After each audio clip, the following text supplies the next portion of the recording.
We've got a deep dive for you today that answers a really crucial question. If you are completely fooled by a friend and you lose a fortune, is the law on your side? It's a great question. And in this case we're looking at, it shows how being just, gullible can be as financially devastating as actually being a criminal. Exactly. So this is a perfect illustration of how the law sees criminal intent versus, well, civil negligence. It is. The main people here are Benjamin Abejuela, who's a businessman, and Glicerio Balo Jr., a bookkeeper at Banco Filipino. And they weren't just acquaintances. No, not at all. They were close friends. Balo was even the godfather to Abejuela's daughter. And that friendship, that trust, is the absolute linchpin here, isn't it? It's everything. Balo convinces Abejuela to lend him his personal savings passbook. What was the excuse?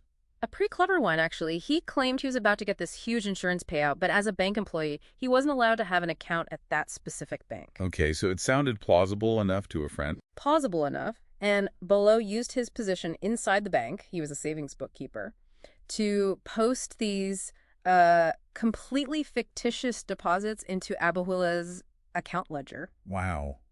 And we're talking a lot of money, right? A huge amount, hundreds of thousands. And he did it all after banking hours when things were supposed to be, settled. So Abejuela, trusting his friend completely, is the one who actually goes to the bank. He's the one who performs the withdrawals. He personally signed multiple withdrawal slips. And then just hands the cash over to Bala? He hands almost all of it over.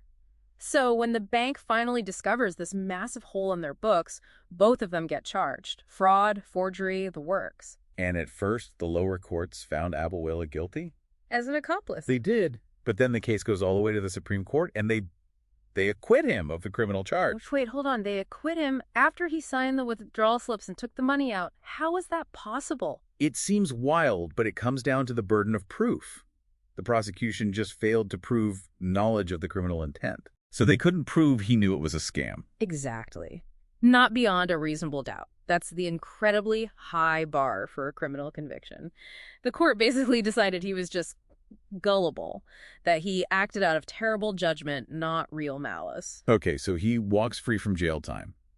But this is where the real legal sting comes in, right? This is it. Because even though he was acquitted of the crime, they absolutely hammered him on the civil side. So he still has to pay the money back. Every single peso.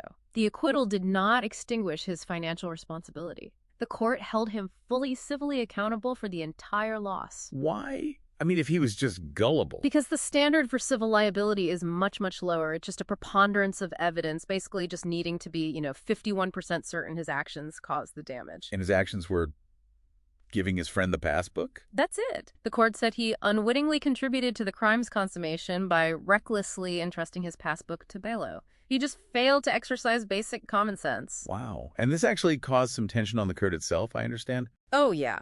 There was a really strong dissenting opinion from one of the justices, Justice Feliciano.